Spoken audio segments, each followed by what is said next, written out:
एखादी व्यक्ती जर तुम्हाला न बोलता एक दिवसभर जर राहत असेल, तुमचं काही छोटंसं कारण असू द्या किंवा नसू द्या, जर काय तुमचं झालं आणि दिवसभर जर तुम्हाला न बोलता राहू शकते आणि नंतर तुम्ही कॉल केल्याच्या नंतर तुम्हाला कारणं देते की मी ह्या कारणामुळे व्यस्त होतो, मला कामच होतं, मला असंच होतं, मला तसंच होतं, त्याचा अर्थ तो नाहीये, तो खरंच बिझी होता. त्याचा अर्थ हा आहे की त्याचं तुम्हाला सोडून दुसरं रिलेशन खूप चांगलं चालू आहे. तर बावळटसारखं त्या व्यक्तीच्या मागं लागण्याची गरज नाहीये तुम्हाला.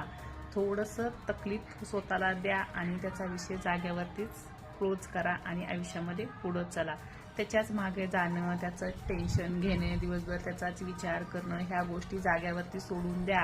कारण त्याला जर तुमची गरज असती तर ते तुम्हाला कॉल करेल, मेसेज करेल, कितीही तुम्ही नाराज असलात, रुसलेले असलात तरीही तुम्हाला मनवण्याचा प्रयत्न करेल. आणि तो जर 1 दिवस 2 दिवस जातात आणि नंतर कॉल येतो तर त्याला जागी सोडा.